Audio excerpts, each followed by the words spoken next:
দুবছর স্বামীর মৃত্যুর পরেও শুক্রাণু ব্যবহার করে পুত্র সন্তান বীরভূমের মুরারই থানার এলাকার এক মহিলার নাম সঙ্গীতা কেশরী, স্বামীর নাম অরুণ প্রসাদ কেশরী। বিবাহ আপত্য হওয়ার পরেও তার কোনো সন্তান হয়নি দীর্ঘ বছর পেরিয়ে যাওয়ার পরও। তবে সঙ্গীতা কেশরীর দৃঢ় বিশ্বাস ছিল যে একদিন না একদিন সে মা হবেন। বাচ্চা না আসার ফলে তার স্বামী কলকাতার একটি পরীক্ষাগারে শুক্রাণু সংরক্ষণ করে রাখেন 2 বছর আগে। এরই মধ্যে 2 বছর আগে কোভিডে অরুণ প্রসাদ কেশরী মারা যান। স্বামীর রাখা শুক্রাণু ব্যবহার করে মা হলেন। আশা পূর্ণ হল স্বামীর মৃত্যুর পরেও 44 বছর বয়সের এক মায়ের ইনভিট্রো ফার্টিলাইজেশন পদ্ধতিতে মা হন। মুরারই এর বাসিন্দা অরুণ প্রসাদ কেশরীর বিয়ে হয়েছিল 27 বছর আগে উত্তর 24 পরগনার নৈহাটির সঙ্গীতা কেশরীর সঙ্গে। স্বামীর মুদিখানার দোকান। স্বামীর মৃত্যুর পর সেই মুদিখানার দোকান তার স্ত্রী সঙ্গীতা কেশরী চালাতেন। গত মঙ্গলবার একটি বেসরকারি নার্সিং হোমে ভর্তি হন, আর সেখানেই চিকিৎসার জটিলতার কারণে রাত্রি 10টা নাগাদ রামপুরহাট মেডিকেল কলেজ ও হাসপাতালে ভর্তি করা হয়। সেদিন রাত্রি 11টা নাগাদ অস্ত্রোপচার করে 2.5 কেজি ওজনের পুত্র সন্তান জন্ম দেন সঙ্গীতা কেশরী। স্বামীর মৃত্যুর পর হয় আইভিএফ পদ্ধতিতে বাচ্চা হওয়ার পর পরিবারের কেউ তার পাশে ছিল না। তার সাহসিকতার জন্য কর্নিশ জানিয়েছেন এলাকার মানুষ।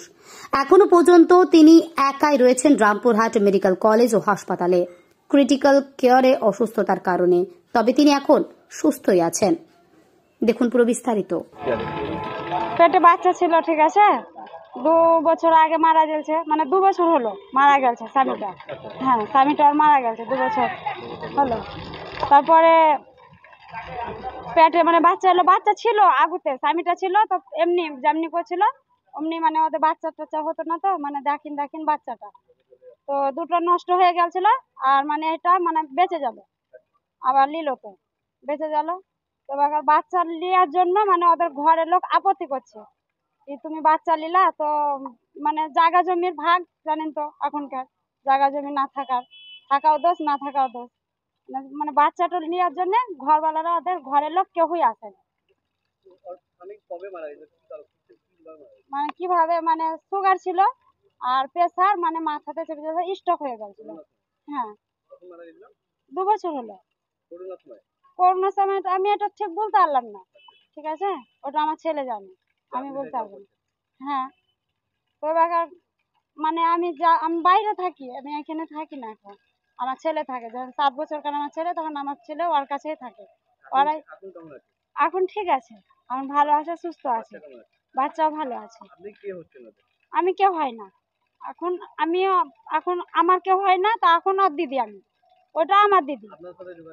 আমার সাথে যোগাযোগ বলতে গেলে আমার ছেলে সাথে কাজ করতো, ওর স্বামীটা ছিল তো 7 বছর কাজ, যখন আমার ছেলেটা তখন তাকায় ওদের কাছে, মানে ওরাই। হচ্ছে রোহিত শেখ। তোমার কে ভর্তি আছে?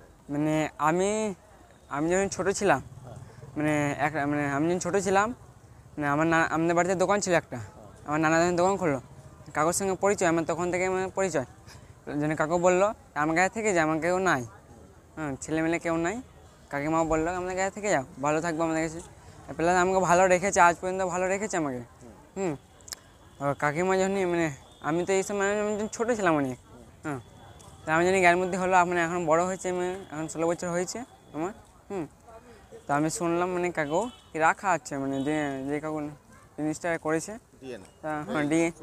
শুকানো রাখা আছে, আমি ওটা শুনলাম। অত মানে আমি যেটা আমি বুঝি না, আমি জানি না এটা কী জিনিস। এখন বুঝলাম কি সেই শুকনো বাচ্চা হয়েছে কাকিমা। এখন মানে যদি আমি নিয়ে আসি গাড়ি করে, মানে অনেক ব্লাড বাইর হচ্ছিলো বাড়িতে সকাল থেকেই, তো আমরা মা আর আমি নিয়ে এলাম, মাকে আমি ফোন করে ডাকলাম, তো মা আমি নিয়ে এলাম, প্লাস গাড়ি করে আনলাম আমরা। গাড়ি করে আনলাম, তো মানে কেউ বাড়ির ফ্যামিলি, বাইরে হচ্ছিলাম তখন বাড়ির ফ্যামিলি কেউ বললো না যে কোথায় নিয়ে যাচ্ছে আমার কাকিমাকে। মানে কেউ কিছু বললো না, কেউ কিছু বললো না।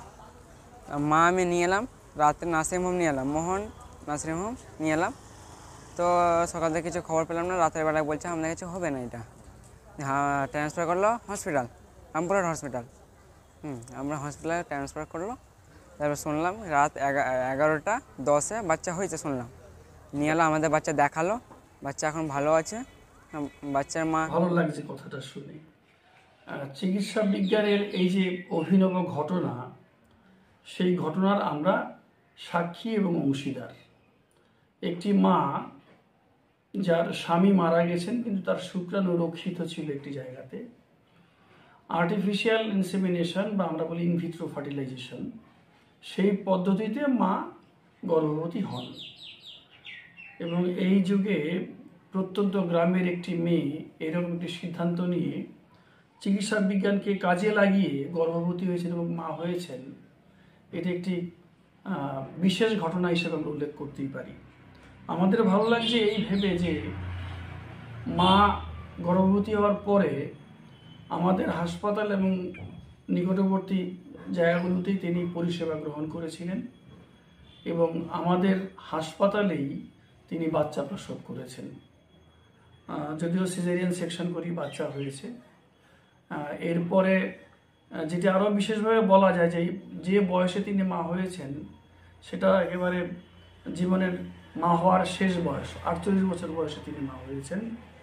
তার সঙ্গে ডায়াবেটিসে আক্রান্ত, উচ্চ রক্তচাপও তার আছে, তার চিকিৎসা তিনি পাচ্ছেন।